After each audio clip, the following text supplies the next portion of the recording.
What's up, Duke fans, and welcome to another episode of Duke Blue Central. Duke is on to the Sweet 16. We live to play another game, at least one more game in this March Madness tournament. It is a happy, happy day for Duke Blue Devil fans all across the country. Coming to you a few days after Duke's beatdown of James Madison in the second round. This was a game a lot of people were trending to pick James Madison. James Madison has been a trendy underdog pick this entire tournament, and plenty of people thought that they were going to knock off the Blue Devils just because of the way Duke had finished the end of the year, and Duke shut that down within the first 5 minutes of this game. The final score ended up being 93-55, almost 40-point win for Duke versus a James Madison team who won 32 games this year and was the hottest team in the country coming into this, and another team also who had just shut down a great offensive team like Wisconsin. Wisconsin this year, typically Wisconsin and really a lot of Big Ten programs, known for their defense and physicality. Wisconsin was the opposite this year. They were known for having a high-powered offense. They held Wisconsin to 20 points in the first half of their game. Jared McCain alone had 20 points, had more than 20 points in the first half of this game.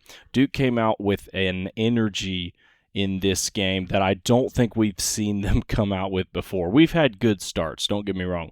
A lot of talk has been made of how Duke has started games this year, and certainly we've had probably definitely more games than we'd liked where we've come out flat-footed. We've had other games where we started really strong, but this game, no game we've played this season compared to the level of energy that Duke had when the ball was tipped up there in Brooklyn.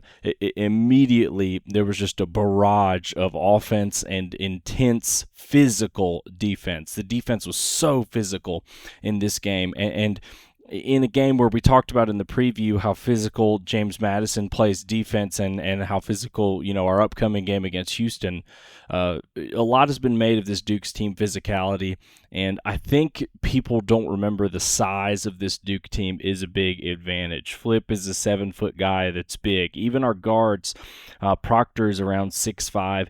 Even guys like McCain, who I think are about 6'2", have more bulk to them than more 6'2" guards do, and they certainly put in more effort on the rebounding and defensive side of the ball than most do. A lot of is going to be made about the offense in this game, but this really, the lead and everything was somewhat built on Duke's ability to just shut down everything James Madison was able to do. Their star player, Terrence Edwards Jr., had picked up 2 fouls immediately, 2 minutes into the game. That was a huge blow to James Madison, but not even that would have mattered the way that Duke was playing. 3-point shooting, we did not see a shot we didn't like in this game. We ended shooting 50% from 3. First half, we shot 44%. Even got better in the second half. We went 8 for 18 in the first half from 3, 6 for 10 in the second half from 3. Unbelievable shooting splits. And on the offensive side of the ball, it all has to start with one Jared McCain, who finished this game with 30 points, 5 rebounds, an assist and a steal to add on to that. McCain was just unstoppable today, and there's no two ways about it. And I've seen a lot of tweets about this, and I agree. The way Jared McCain is playing to end this year, if we get even one more of a performance like this, it would just be a miracle for that kid to come back to Durham, because his draft stock is going to go through the roof if he continues to shoot the ball like this throughout the tournament. A lot of people don't realize in that first game he had a good performance against Vermont, but he was a few shots away from falling from having a high point performance like this one. Not to this extent, but if you'll remember back to that Vermont game, there were a couple threes he took that went all around the rim and did everything but fall. 2 or 3 of those fall down. We're talking about him having one of the best 2-game stretches in the NCAA tournament for a Duke player. He broke the record for threes made by a Duke player in the NCAA tournament. I believe it's a Duke player. It was either Duke player or Duke freshman. He went 8 for 11 from threes. Just ridiculous. I think 6 of those came in a row. I think he was 6 for 6 and finally missed one. First basket of the game was a Jared McCain 3, which should have been an indication of how this game was going to go. I don't know. I don't even know if there are stats that exist like this, but it feels like when Jared hits that first 3 early, gets it down, the snowball just starts to happen, and he's just has one of those games. This was one of those games for Jared, and I'm happy it happened this game.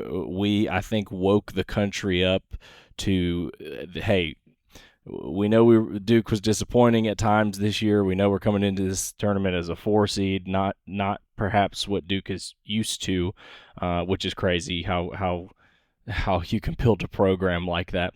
But I think, woke the country up to, this is why we were the preseason number 2 team. The way that Duke played against James Madison is the way that all of the pollsters were thinking that Duke could play. And I think maybe it was a little, I don't know, you can talk about preseason polls all day long. It's going to take a while for young guys to get into a new system.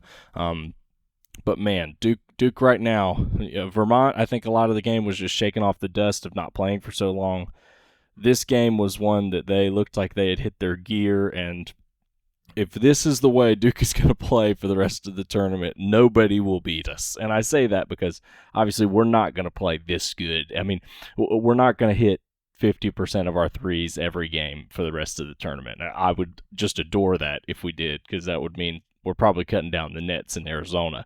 But look, these games are just very special to watch. This was the most fun Duke game by far I've watched this year. There have been some other really fun ones. Virginia comes to mind.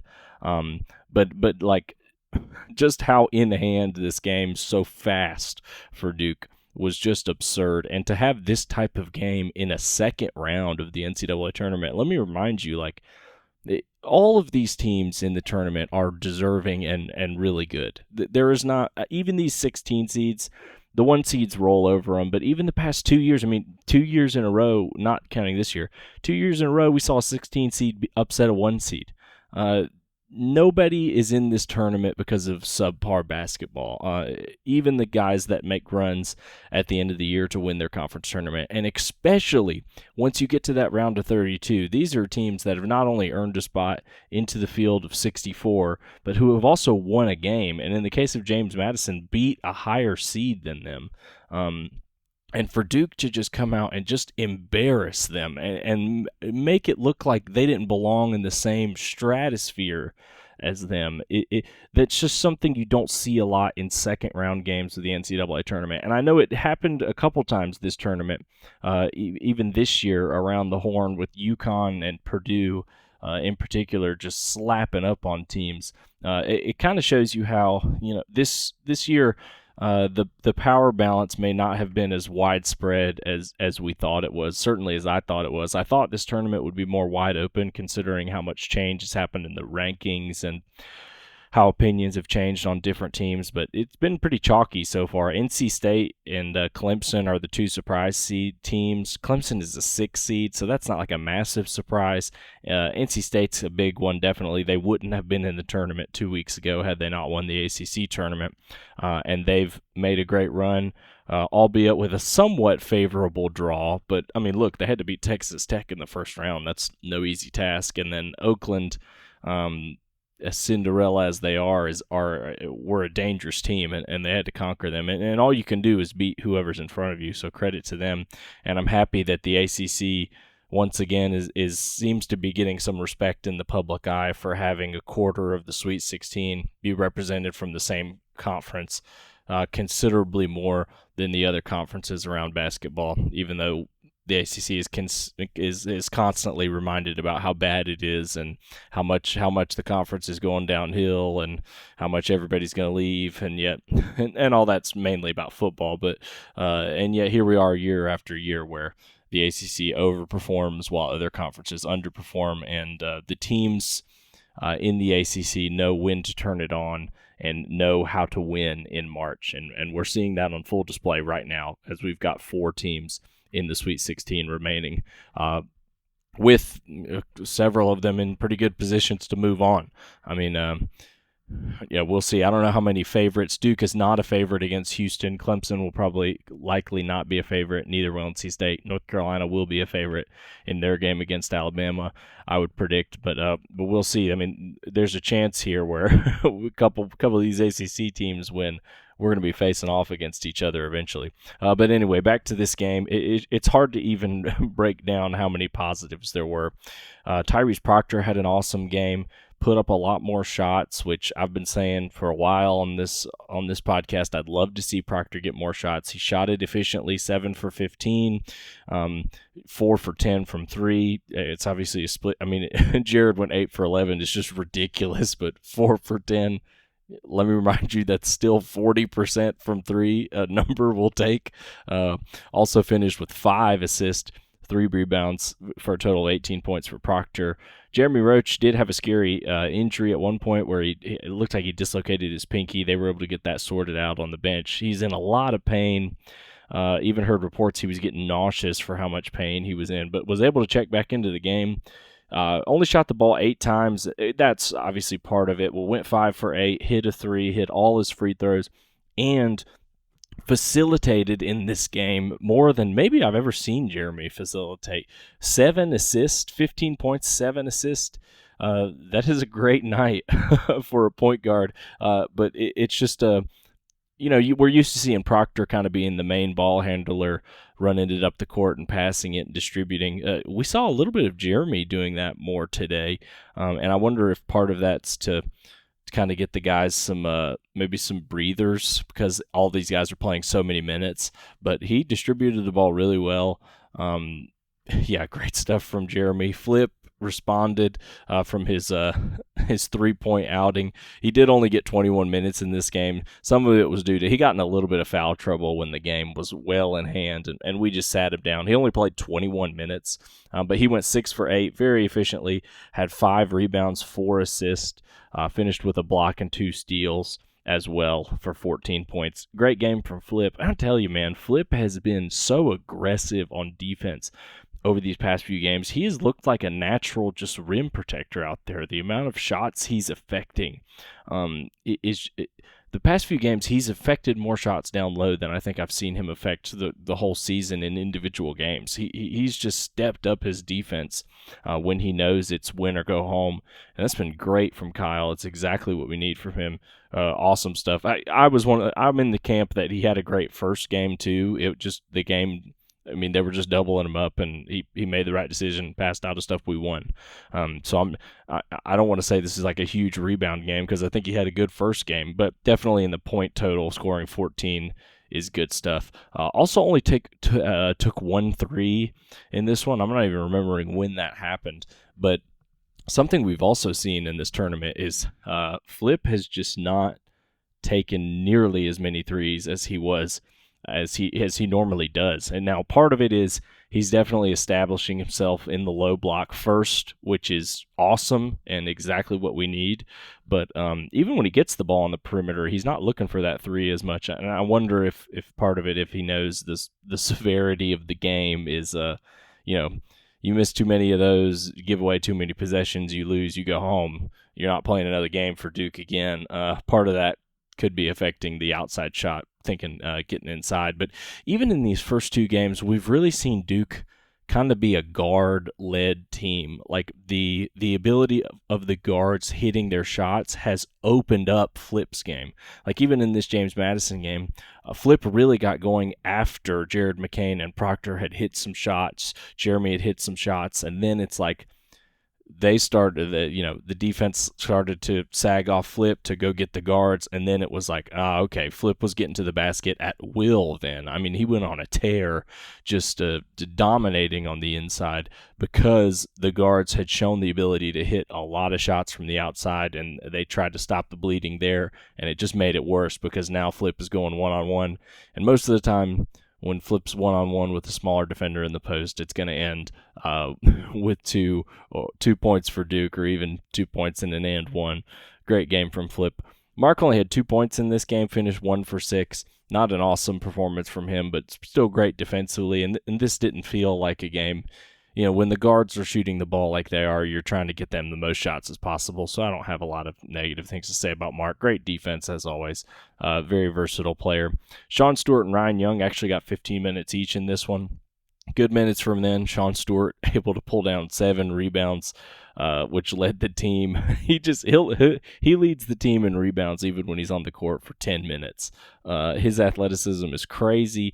He threw down some really good dunks from some lobs late in the game. But just great to get those guys minutes. TJ Power also came into this game and hit a 3, which is what you love to see. And Jalen Blake's had good minutes in this game once again. His minutes were cut short due to kind of an crazy-looking injury in the second half when the game was in hand. Went up for a dunk and kind of landed on his head when he came back, but he was able to get up and shake it off, go to the locker room, didn't check back in. But it's been interesting to see how quickly we're going to Blake's somewhat on the bench in the tournament just as a defensive starter, and he gets steals, man. He knows he's got a knack for finding the ball, and he did it in this one. So overall, just I don't have enough positives to say about the way Duke plays. The big takeaways are positive takeaways, I guess you would say, is just outside shooting. Obviously, we were able to hit open shots. We hit most of our open shots and even contested shots. All the guards were shooting well. It wasn't just Jared. Tyrese shot the ball well today from the outside and driving the ball. Yeah,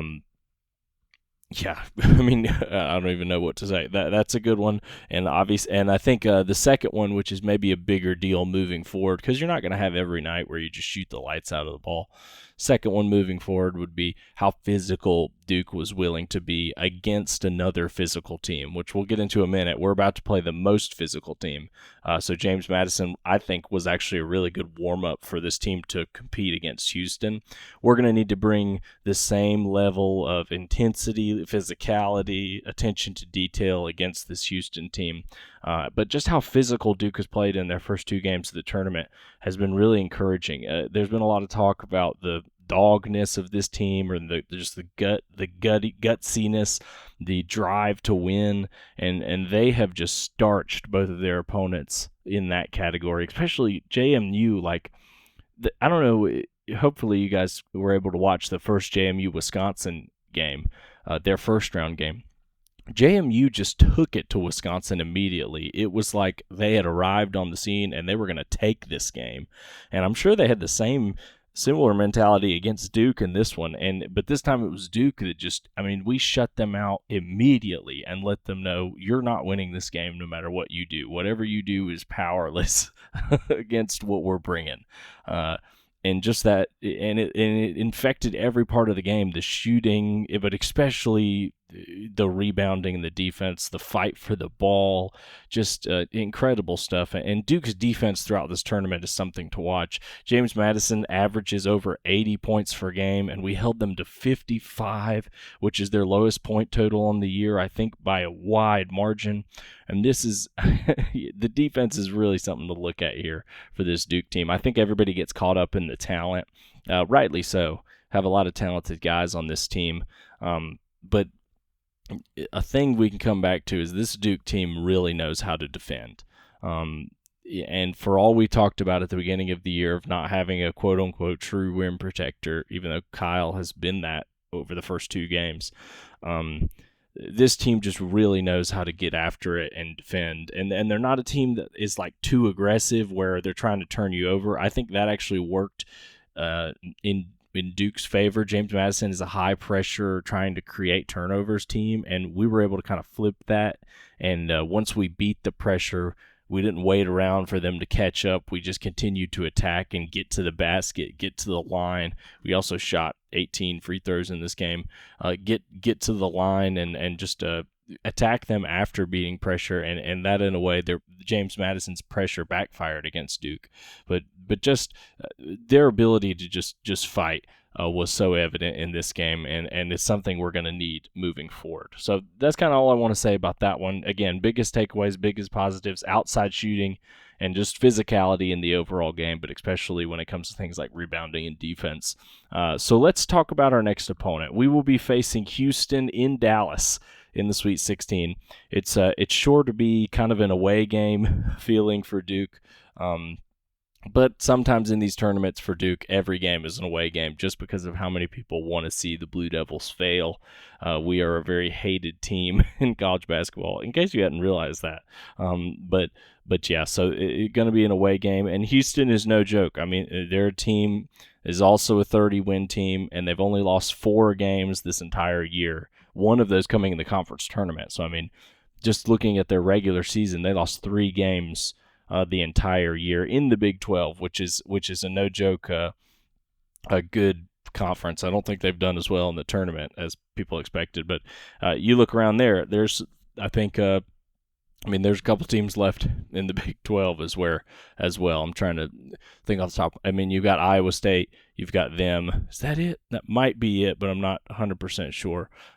But yeah, you got some Big 12 teams left. It's a no-joke serious conference, and to run the gauntlet and only lose 3 games in your regular season is incredible. But breaking down how you beat them, how does Duke go about climbing this mountain of Houston? First, you need to know a few things about how they play, and I'm really going to hone in on one. There are, I think, 2 big factors that this Houston team is built on. And it's defense and overall physicality. This Houston team is the most physical team in college basketball this season, and I think it's by a wide margin. All of their guys are really athletic. They actually don't have a guy that's over 6'9", I believe, that plays a significant amount of minutes, but they are strong, athletic, and will punch and fight and claw every step of the way and make your life miserable on the defensive end. They will defend like crazy. That's definitely what this Houston team hangs their hat on. They've shown the ability to score against somewhat lower competition, but when it comes to those big games, they're looking to punch you in the mouth and ride that kind of all the way to victory. If you pull up their season here, again, like I said, 3 losses in the regular season, 1 to Kansas, 1 to Iowa State, 1 to TCU. And they lost again to Iowa State in the Big 12 tournament, and they lost bad. It was 69-41. But if you look at all their scores, they show the ability to score, but it's not uncommon to see a game in the low 70s to 60s with them because of the way that they play. It's just how it is. It's how they play. Also, the other big part of their game is their point guard Jamal Sheed. I can't remember how to say his name, but he is for sure Houston's go-to guy. There's no question about it. If there's one guy from an offensive standpoint you need to worry about, if you're Duke's defense, it's him. He leads the team in assists. He orchestrates everything, and he's also, I believe he's the leading scorer. If he's not, he's close up there. He also looks to score for himself as well as facilitate for his teammates. If there's a guy on the team that you can say, if you shut down him, Duke probably wins, it's him. If we can shut down him, it's a game where if we're playing good defense as well, Duke can probably win. So, but again, so the things they hang their hat on: physicality, defense.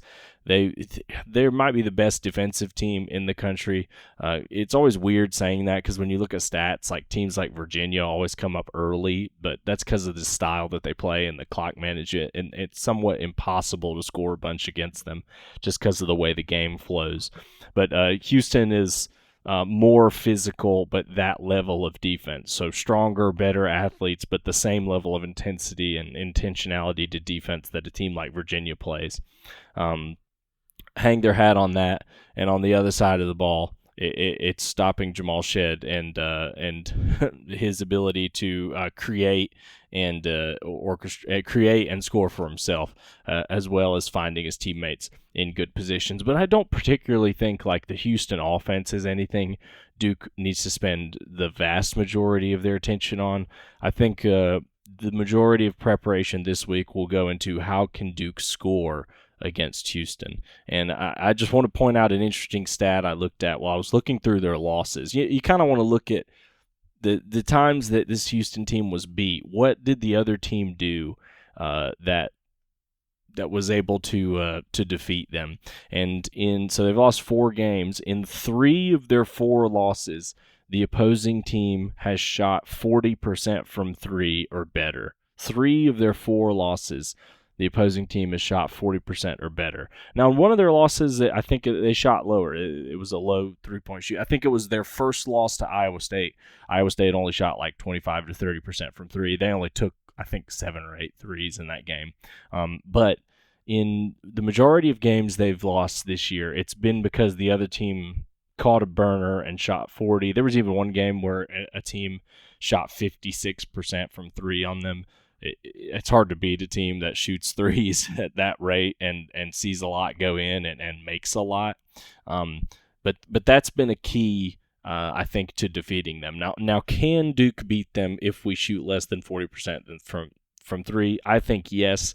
I still think this Duke team is probably it may be the most pure talented team they've played. They've played teams like Kansas, so it's hard to compare that. Kansas certainly has a ton of talent as well, but as far as like NBA draft talent, Duke is probably the most talented team they've played.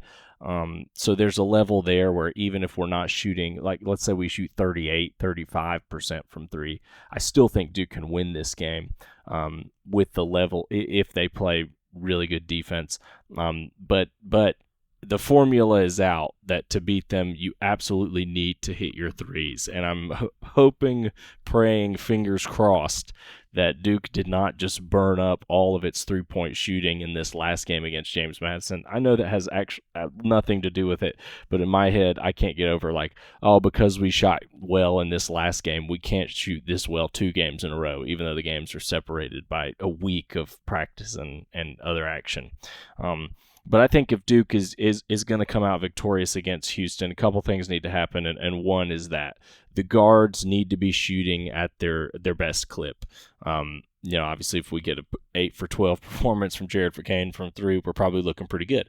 But all the guards, Roach, Proctor, and McCain need to be on their best shooting behavior, especially when we're able to get open shots. The offense has been run really well the past few games. I do think open opportunities will come against Houston, especially with how dynamic Kyle Filipowski is on the low block. I think he will draw double teams. I think he will, and when he kicks out, the open guards really need to hit it. And I want to specifically just say I think Proctor needs to have a good game like he did against JMU for us to win.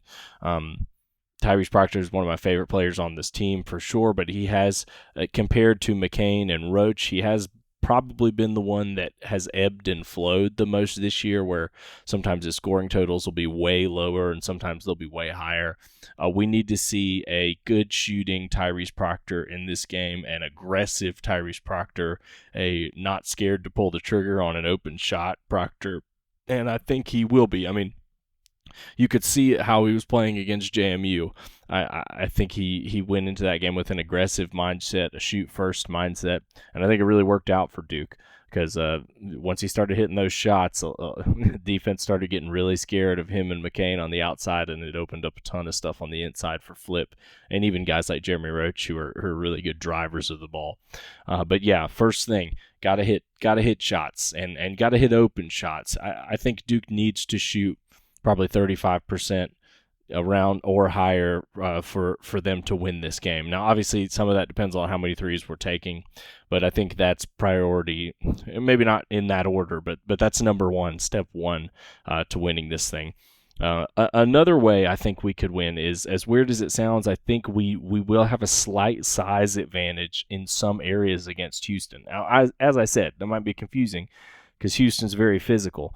But still, this is the 3rd game in a row where Duke is playing a team where they don't have a kind of 7-foot big man on the court, like Flip. We talked about Vermont in a kind of a preview of them. They were at a distinct size disadvantage. We talked about it against James Madison. They didn't have anyone, I think, over I don't think they had anyone over 6'9" or 6'10" anyway. And it's the same thing here with Houston. Now, again, keep in mind, they're physical, everything, but their 2 starting forwards are 6'8" and 6'7", and then the rest are guards. They do have a center that comes off the bench, but he's 6'9". So this is a game where Flip will have a very similar size advantage to how he did in the 2 previous games. Now, these guys are going to be a lot more athletic, but I would look for Flip to exploit that matchup once again. I think he's tall enough to see over the defense and, importantly, make passes to open shooters, because I think the strategy for every team beating Duke, I think, starts with stopping Flip, even though if you look at the last 2 games, they might be thinking we need to slow down these guards first. But depending on, I think Flip gets the ball in the low post at the beginning of the game against Houston. I think he will be getting doubled, and he's tall enough and big enough to see over defenders to kick it out. Guards need to be able to hit their shots so that when the guards ideally are hitting their threes, and it goes back to like single coverage, I guess you could say, one-on-one for Flip in the post because they're too scared to sheet off of him. I think he will have a size advantage against whoever's guarding him, maybe not in the muscle department, but in the size department, and I think he can exploit that. So I look for Flip to establish a presence down low. He cannot pick up fouls in this game.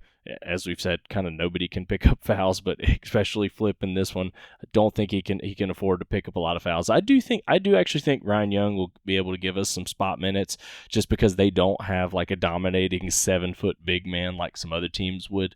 But we need Flip for the majority of this game, and I think he can use his size to his advantage as he has past few games. I actually think James Madison was kind of the perfect warm-up game for Houston because, like, in a way, they're a very similar team, just with less athleticism and less talent. No disrespect to JMU, of course. Great year, congratulations. But they also have a star point guard that is by far their star player, who leads them in assists, I think even points, everything. It's the same thing, JMU for Houston. Also, JMU looking to turn you over, play really physical, play really active hands on defense. Same thing against Houston, but just to a bigger extent and a better extent. So I think we can draw a lot of what we did against JMU, hopefully use some of that again against Houston and it work. Yeah. So, and it's the same story for Flip. It's like, again, you're playing against a guy who's 6'8", 6'9". You're going to be playing against a guy who's 6'8", 6'9" again in this game. I do hope that Mark Mitchell can be more of a factor against Houston than he was against JMU, because once again, I mean, those are 2 6'8", 6'9" guys. Mark Mitchell is that size and is a little more agile than your average forward. So I hope that with all the attention Flip is getting, he'll be able to find Mark Mitchell on some cuts to the basket, hopefully get some easy dunks like he was in the Vermont game. That's something that Duke could look to exploit too. But those are my two starters. One, guards got to be able to hit their outside shots if you want to beat Houston. Just plain and simple. If we don't do that, we will not win. 2, I think Flip could try to use his size advantage down low, either to find open shooters or cutters to the basket, or if he's not getting double teamed, use the couple inches he's going to have against people who's defending him to get buckets. And that's what Flip's good at. Third thing, and I think this is the final one, and it's the most overarching, and it may be the most simple, but Duke needs to play with the same level of intensity on defense as they have in the first 2 tournament games. I'm convinced that we can shut down Houston's offense and that we can turn this into a game where if we're able to score, we can win. I just think it's one of those things. I think our defense is probably better than Houston's offense. Maybe I'll regret saying that. I don't know. I hope not. But I think our defense can absolutely play with their offense. It's just a question to me of, is our offense going to be able to play against that Houston defense? This is one where I feel like if the offense comes out strong and is able to score and start strong, I think our defense is good enough to shut down Houston for long enough for Duke to win this game. But to do that, you have to have the same level of intensity and intentionality on defense as you had against JMU and even Vermont. Play really physical. You're going to have to play physical against Houston. They're going to give it to you. You got to give it back. And look for steals like we have in the previous 2 games. Don't allow anything easy on inside if you're Flip. Block shots. If you're Mark Mitchell, stay with your guy. Take the opposing team's best player. We might even see him on Houston's point guard for some points of the game. If you're Proctor, don't let guys get open on the outside for shooting. We're going to have to play even better than we have against all these other teams, because I do think Houston's offense is better than JMU's and Vermont's, certainly. But as far as a kind of a matchup perspective, again, I do feel like Duke, the way that they've been playing defense, if they play it, I do think this Duke defense is good enough to win the game against Houston's offense. The question for me is Duke's offense going to show up on the other side of the court and be able to compete against Houston's defense? I do think Duke has had a good track record this season of playing teams with quote-unquote like elite defenses. You think about teams like Virginia who hang their hat on defense. We starched them, and several teams this season, I feel like that, I don't have the stats in front of me, I feel like that have hung their hat on defense and been good defensive teams we've actually come out well against on the offensive side. If it's a game like that, I feel confident Duke can win this thing. But again, it's all a matchup thing. For me, the game is going to be decided the game hangs in the balance when Duke is on offense playing against Houston's defense. How much can we score against that defense? Because I feel like we'll be able to hold Houston to their season average or lower. I think lower on when they're on offense. To me, it's let's see what this offense can do against the best defense in the country. And the last thing, just matchup-wise, I think that's extremely important about this game is officiating. And I hate to say that because it's so scary, but officiating will absolutely play a massive factor in this game.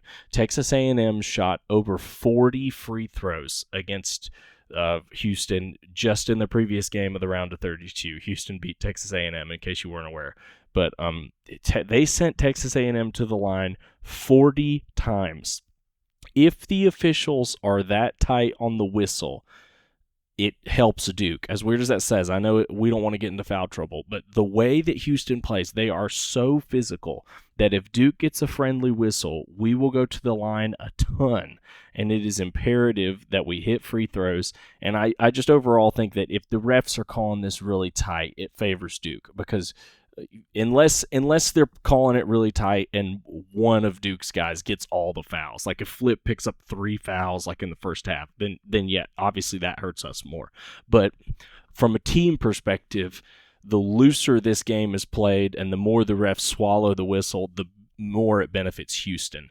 But if they send us to the line that many times, we're not going to be like A&M. Like, we're better than A&M. You cannot send us to the line 40 times and expect to win. I don't think.